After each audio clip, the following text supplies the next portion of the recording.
Hello, everybody, and welcome to the Talk of the Town podcast. If you have not already, make sure to hit that subscribe button for me as we're on the road to 100 subscribers here on the channel. We're getting so close. And if you're new here, I post daily on weekdays. I do not post on weekends. So as we're recording this here on Friday, I will not be posting for the next couple of days. But if you love constant content and constant rankings here, it's all here for you on the Talk of the Town podcast. And make sure to hit that subscribe button, and let's get into the video here today. Today, we're talking about Micah Parsons and the blockbuster trade that came upon us yesterday afternoon, a couple of hours after I got done recording yesterday. See, I wish something like that would happen while I was recording. Sometimes a lot of people get lucky, and a trade like that happens while they're recording, so you get to see their instant reaction. Eventually it'll happen here on the podcast. It'll happen plenty of times, but especially something like that, I was like, gosh, why can't that happen while I'm recording for you guys? But he got traded to the Packers yesterday afternoon. He agreed to a 4-year, $188 million deal. He's now the highest non-paid quarterback in NFL league history. And I seen the grade for the Cowboys and Packers yesterday. I have it right here. Packers received an A+. They only got Micah Parsons. The Cowboys received a D- for getting Kenny Clark and 2 first-round picks. I don't think that's worth a D-. I think I would have liked to definitely see them maybe get Rashawn Gary or something like that in return. They definitely wouldn't have gotten Xavier McKinney in return.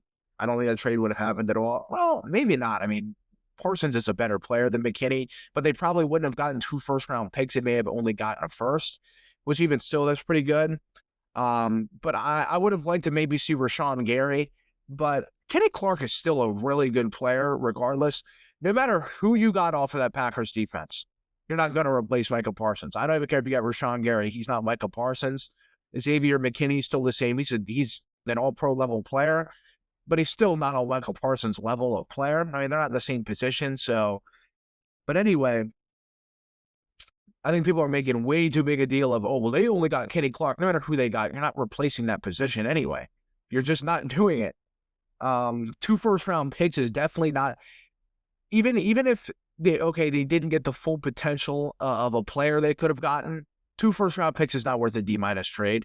On top of a maybe Pro Bowl worthy defensive lineman? Yeah, no, not at all.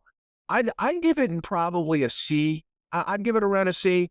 Again, like I said, I'd like to see them maybe get another player in return instead of Kenny Clark. But I think regardless, whether they got 3 first-round picks, if they would have gotten 3 first-round picks, okay, I probably would have given the trade a B+ and A.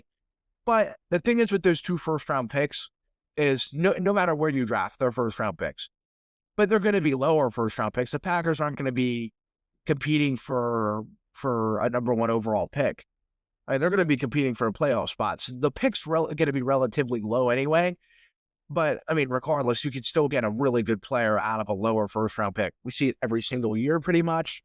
But the Cowboys drafting as of recently has been kind of all over the place. Obviously, they drafted Parsons, which turned out to be great. He fell in their lap, for one. Everyone was kind of surprised he even fell that far. So can you blame them for picking him anyway? But their drafts have kind of been, they've been all over the place, to be honest with you. So a lot of people don't necessarily trust the ownership with drafting in that position. And I get it. Drafting lower in the draft, you kind of have a questionable draft room. I understand. But that trade is absolutely not worth a D-. My grade, I'd give it a C flat. If you wanted to give it a C+, I get it. I wouldn't necessarily probably put it in B tier just because, like I said, the Packers are going to be competing for a playoff spot. If something does happen to Love and their team gets hurt and those first-round picks turn out to be top 10 picks, yeah, that trade's going to all of a sudden look really damn good. So I think people are really slamming on the trade a little too hard. Parsons didn't want to be there anymore. Jerry Jones didn't want him there anymore. No matter the level of talent, which is obviously there, he's one of the most talented players in the entire NFL. It didn't matter. The relationship was absolutely just crushed. It was toxic in that building with those two. Parsons did not want to be in the building. I mean, even if he played, would he really play at his best Because does he really want to be a Dallas Cowboy? No, he didn't want to be anymore. There was nothing there for him. There was nothing there that offered him anything anymore, besides obviously a massive paycheck, which he wasn't going to get. And I get it. I mean, Parsons can be a bit of a hothead, to be honest with you. He can be. He can be a little bit of a dick. But I mean, the man does deserve to get paid, and he did. He got paid and got traded to a better team. I mean, the Packers are a better team than the Cowboys right now. Even if the Cowboys still had Parsons, I'd probably take the Packers roster still over the Cowboys. The Cowboys defense, that's going to be a position of need in the draft now, which at the same time is now a good thing. They have the picks to replace Micah Parsons. Now, whether or not they replace him to that caliber of player is extremely up in the air, but they have the ammo to go out and get a player. Which, speaking of which, Jerry Jones said yesterday, in quote, nothing says we can't use some of those picks right now to go get somebody right now. And whether or not he actually does, who knows? You can't really. What he says can be kind of, can you really believe the guy or not? I mean, he said in the offseason they were going to make massive moves. They didn't. I mean, they really just didn't at all. Last couple off seasons, they haven't really done anything. They did go get George Pickens, which I absolutely respect, but I don't know, man. Cowboys are in a really weird. They feel like a really weird team. Like I don't know what to make of them. Made a video on them probably about a month ago or so, saying, you know what, I kind of believe in the Cowboys. I still do to an extent. I do not think. I see Colin Cowherd and stuff. They massively overreact to that team. Of course they do. It's America's team. The Cowboys get the most press in the news. Of course. Well, maybe besides like Kansas City, but they're up there. I mean, they really are. Jerry Jones, their owner, is like a celebrity for one. Dude's always constantly in the media, no matter what. The whole situation the last month with Parsons now, he's been in the news with it. Cowboys are always in the media. That's just who they are as a team they are. Fans love it, and I completely understand. But it's time for the Cowboys to get back on track. For one, I think a Cowboys fan or not, I think we know this team's been off track the last couple of years. There's been a lot of weird shit going on with this team, to be completely honest with you, including this offseason. A lot of these off seasons are just constantly just a ton of stuff swirling around the organization. This team needs a quiet offseason and to just go and play football. Of course, it's not going to be completely quiet. Every single team has some sort of little bit of something, but to the degree of the Cowboys, not a lot of teams have that. And the Cowboys seem to just have it every year. It's time to have a quiet offseason, and it's time to get the train back on the tracks for the Cowboys.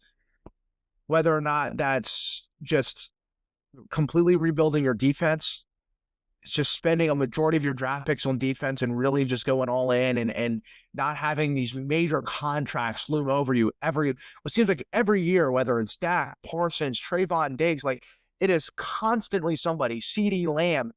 The money is the issue there. Like, dude, just pay the players and just have an offseason where your players are happy for once, dude. Like, please. You can't please everyone in the room. But your best players, you kind of seem to fumble them around and mess around with them for a while. Like, dude, just pay them already. It's frustrating. And I'll tell you something, the city of Dallas has got to be just one to absolutely cry their eyes out. The city of Dallas has now seen Micah Parsons and Luka Doncic, each both 26 years old in their primes, traded away this year in 2025. I also seen a comment say, hug a Dallas fan today. If you know a Dallas fan, give him a hug. I don't know what's going on there in Dallas. I mean, they're both massive organizations. Now, the Mavericks aren't necessarily quite the Cowboys. The Cowboys, you could argue, is probably the biggest brand in football. For sure. They're one of the most valuable organizations in the entire league. The Mavericks, with Luka, made the finals the year before. The Mavericks fan base is pretty big. It is. Between Dirk and now Luka and everything, they've had a consistent star there the last, couple decades now. So, and Dallas won that ring back into 2011, I think, with Dirk. one of the greatest rings ever, and Dallas's organization is pretty revered for that. And Dirk's a legend there. People love him. And obviously the Cowboys have a lot of history, especially back in the 90s. Now, they haven't done anything within the last 30 years. I'm not saying that disclaimer, and they haven't. The Cowboys have not made the NFC Championship in 30 years. That's a literal fact. But that being said, to my point a couple minutes ago, the Cowboys need to get some sort of structure in that organization. Jerry Jones needs to stop being kind of the star of the show. That's how he acts. And it's very frustrating, not only for Cowboys fans, but people on the outside as well. Like, just hearing the news and everything that goes on in that organization, it's incredibly frustrating to hear. Like, he's too busy trying to play the big wheel. And don't get me wrong, he has the authority to play that because he owns the damn team. I mean, dude's worth billions of dollars. So he can play that all he wants. But is it good for your fan base and your organization? No, dude. It hasn't brought you any success in 30 years. Like, something needs to change because nothing's changing there. Yeah, I get he loves constantly being in the media. That's who Jerry Jones is. That's who the man's going to be until he's 6 feet under. It's just the God's honest truth. But he needs to realize at some place that's stupid. Hey, he needs to realize this isn't working. And I think he honestly does realize it. The results are there. They haven't won anything in a very long time. But he's extremely stubborn. You can tell by the way he goes to pay his players. He's stubborn and he almost kind of wants the players to be like, dude, please pay me. Like, kind of like to beg him almost to be paid. It's like, no one's doing that anymore, dude. Pay your players and just move on. Because no one takes your organization serious right now. Especially right now. Everyone is slamming the Cowboys. I'm not necessarily as hard on the Cowboys as most people are, but a lot of people are.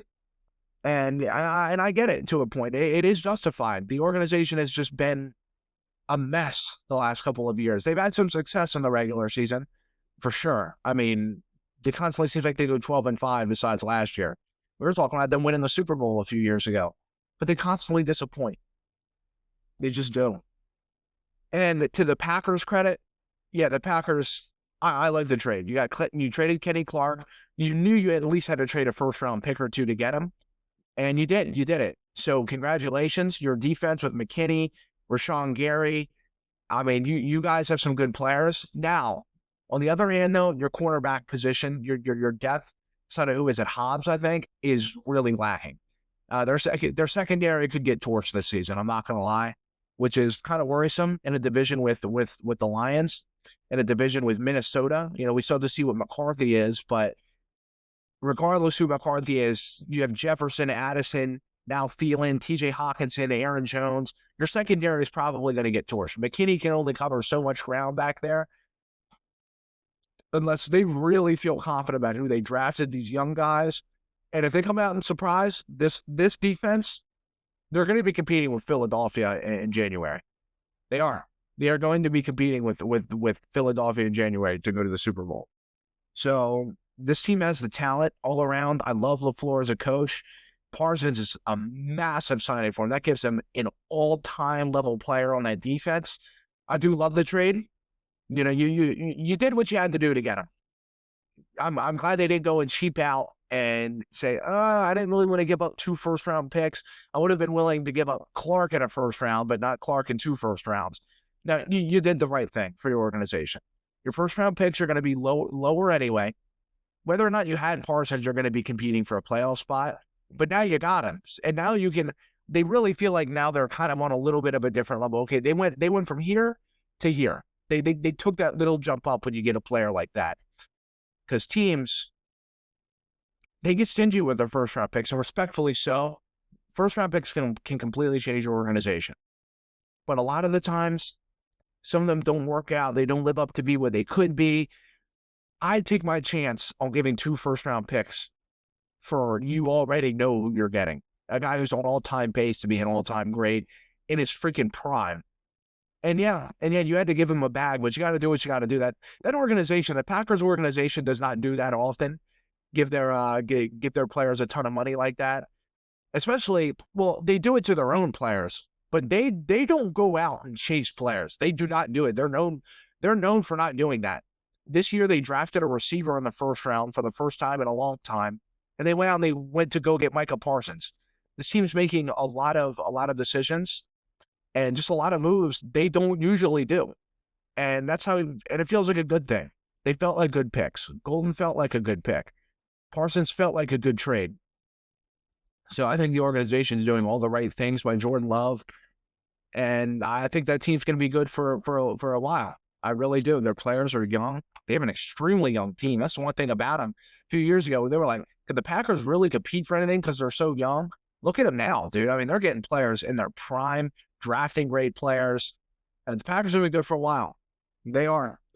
And the only thing is they're going to keep on adding. I think when the draft comes around, I'm like, damn, I kind of wish I had my first round pick a little bit. But if they would go on to win the Super Bowl or something, they could care less about their first round pick. But man, that's a really good trade for the Packers. Packers definitely took that next leap up, and they could really, really, really go on to compete for the number one seed in the NFL now. Now, between the NFC North, whether or not I still have the Lions in first place or not, I'm going to kind of wait a couple weeks to see how everything works out. I'd like to see the Lions play a little more first, but they're definitely going to be competing for the number one seed. And in the NFC North, people are down on the Lions. Trust me, bro, they're not going nowhere. That team still has a ton of talent with their best players coming back that didn't play for a bit of last year. Cough, cough, Aiden Hutchinson. So, man, the city of Dallas, man, y'all are struggling. I feel bad for y'all. I do. I really do. Nico Harrison, Jerry Jones. It is just a clown show. Whoever is running your guys' organizations should honestly like they need to have a brain scan of them first before you get them to run your organization. Because between Luka, although in fairness, the Luka trade did turn out to get him Cooper Flagg and Anthony Davis. They got Kyrie. Like the Mavericks are going to be competing for an NBA championship still. Now, whether or not I'd rather have Luka or Cooper Flagg, I think I'd take my chance on Luka. To be completely honest with you. Cooper Flagg turning into the kind of player Luka's turned into and bringing him to an NBA Finals. You can only hope. I mean, you know what you got out of Luka Doncic. Luka Doncic has the potential to be a top 10 player of all time. You can only hope Cooper Flagg can be that, or half of that. You can even hope he'll be a top 70 player of all time. So I would definitely take Luka Doncic over Cooper Flagg. Cooper Flagg obviously has the potential, but we'll see.